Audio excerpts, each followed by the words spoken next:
राहुल गांधी की भारत जोड़ो यात्रा, भारत जोड़ो न्याय यात्रा और इसके बाद वोट अधिकार यात्रा। राहुल गांधी की इतने सालों की मेहनत, कदम दर कदम उनका आगे बढ़ते जाना, इंडिया गठबंधन बनाना और इस सारी मेहनत पर क्या तेजस्वी यादव ने पानी फेर दिया है?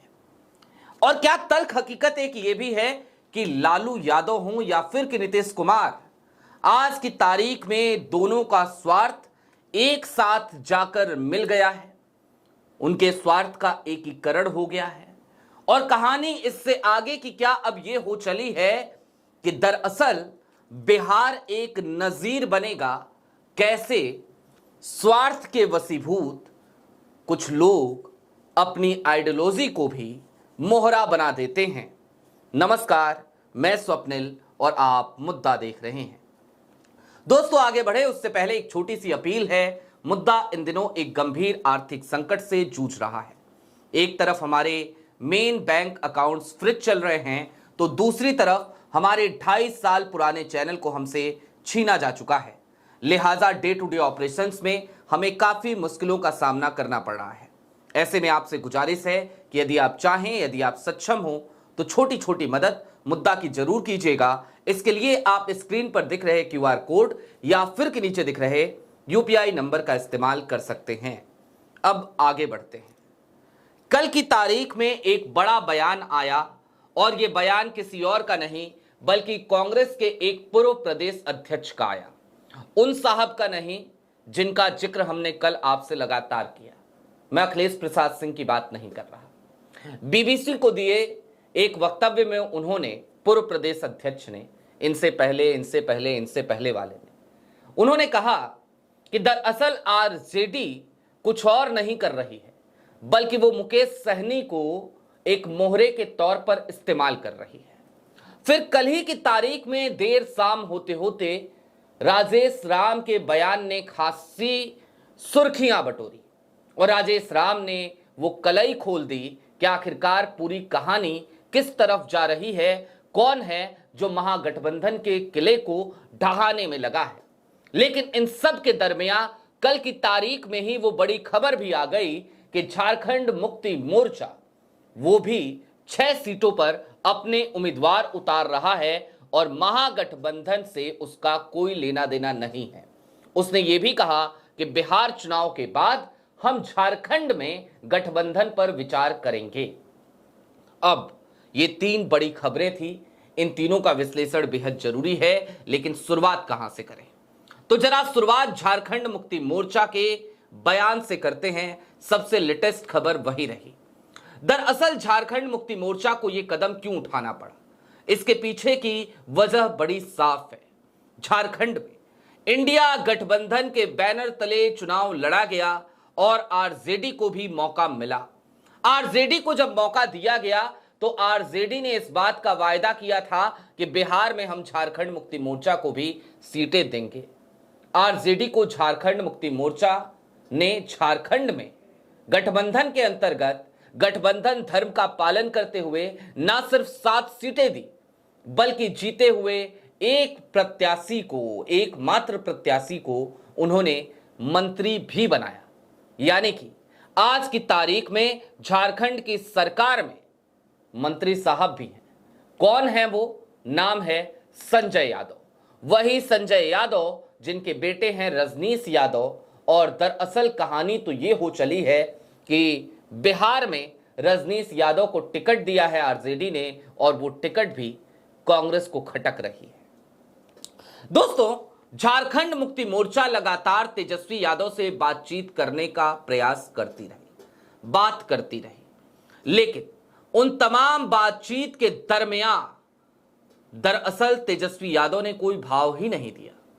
तेजस्वी यादव इस बात पर अड़े रहे कि उन्हें सबसे ज्यादा सीटों पर लड़ना है। तेजस्वी यादव यहां तक चाहते थे कि कांग्रेस केवल 55 सीटों पर सिमट जाए, 55 सीटों पर चुनाव लड़े और इसके साथ ही साथ कांग्रेस एक काम और करे, वो अपने कोटे से सीपीआई एमएल को, वाम दलों को और अपने कोटे से ही मुकेश सहनी को टिकट दे, सीटें दे। जाहिर सी बात है कांग्रेस ऐसा नहीं कर सकती थी। कांग्रेस के पास वैसे भी यदि आप 55 सीटें ही देंगे तो फिर क्या होगा। कांग्रेस को दो चीजें चाहिए थी, मैं बार बार कह रहा हूं, क्वांटिटी ऑफ सीट्स के साथ साथ क्वालिटी ऑफ सीट्स। वो आरजेडी देने को तैयार नहीं थी। और आज की तारीख में जिन 10 सीटों पर friendly fight, so called friendly fight कहा जा रहा है, जहां पर महागठबंधन के दो प्रत्याशी एक दूसरे के आमने सामने आपको खड़े नजर आ रहे हैं, उसके पीछे की सारी जड़ कहीं ना कहीं तेजस्वी यादव की इसी जिद, इसी महत्वाकांक्षा की देन है। झारखंड मुक्ति मोर्चा को भी मजबूरी में जो कदम उठाना पड़ा वो कहीं ना कहीं तेजस्वी यादव की अनदेखी की वजह से ही था।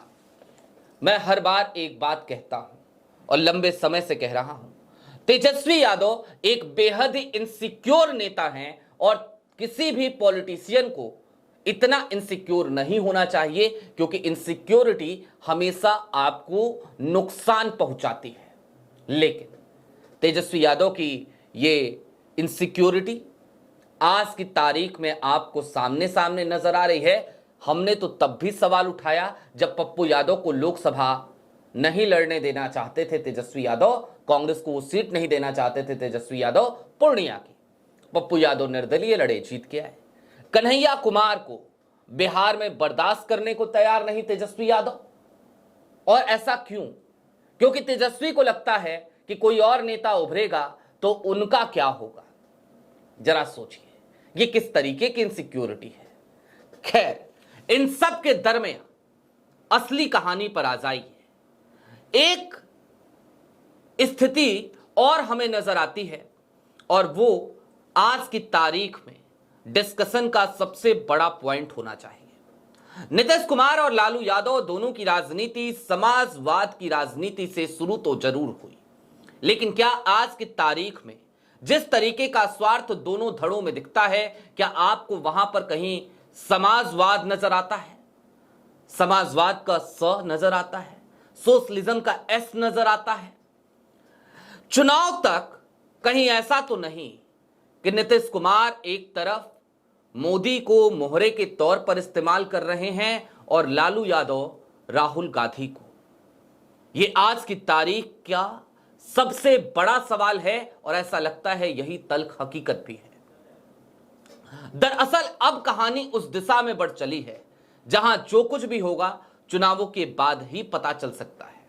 इन चुनावों में जिस तरीके से आरजेडी खुलकर कांग्रेस को हराने में जुटी पड़ी है, बजाय इसके कि वो फोकस करे जेडीयू को कैसे हराना है, वो फोकस करे बीजेपी को कैसे हराना है, वो फोकस करे एलजेपीआर को कैसे हराना है। दूसरी तरफ नीतीश कुमार है। नीतीश कुमार भी आज की तारीख में चिराग पासवान को हराने की कोशिश में लगे पड़े हैं और इन सब के दरमियान स्थिति कहीं ना कहीं साफ हो जाती है कि आज की तारीख में भले ही आपको वहां दो गठबंधन दिखाई दे रहे हों, एक तरफ महागठबंधन यानी कि इंडिया अलायंस हो, दूसरी तरफ एनडीए हो, लेकिन ये दोनों गठबंधन चुनाव के बाद एक तीसरे गठबंधन का इनसे सामना हो सकता है। और ये तीसरा गठबंधन किसका होगा, जवाब शायद आपके जहन में आ चुका होगा। बहुत हद तक संभव है एक बार फिर आपको चाचा और भतीजे की जोड़ी नजर आए। दोस्तों, कुल मिलाकर अब जरा इन स्थितियों को समझ लीजिए जल्दी जल्दी से कि आज की तारीख में बिहार हमें क्या क्या बता रहा है। पहली चीज तो यह बता रहा है कि राहुल गांधी की तमाम मेहनत पर कुछ लोगों ने अपनी महत्वाकांक्षा, अपने स्वार्थ के वशीभूत होकर पानी फेर दिया है।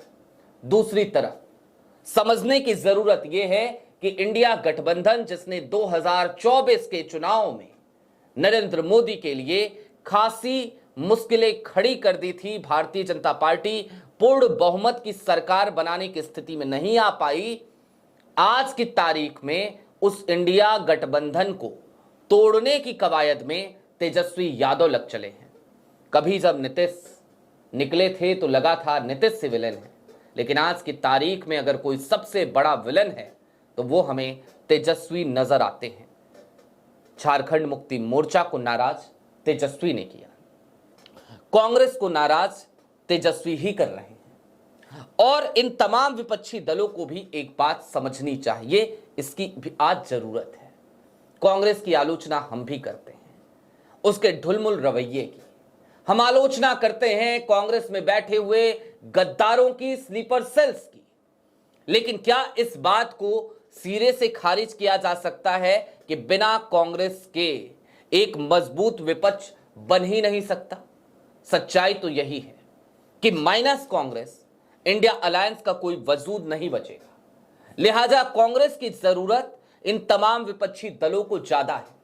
कांग्रेस की तो अभी भी 3 राज्यों में सरकार है। आरजेडी को आज की तारीख में यह सोचना चाहिए था कि कांग्रेस की 3 राज्यों में सरकार है, जनता झारखंड मुक्ति मोर्चा की एक राज्य में सरकार है। जरूरत उन्हें है, उनका स्टेक दांव पे लगा है, वो सत्ता से लंबे समय से बाहर हैं। बीच में बैसाखी बने और उसके बाद से पैर ठीक हो गया नीतीश जी का, तो उन्होंने बैसाखी छोड़ दी। तो जरूरत उन्हें थी, आज उन्हें चाहिए था कि वो बाहें फैलाकर हर किसी का बिहार में स्वागत करते, इंडिया अलायंस के लोगों का।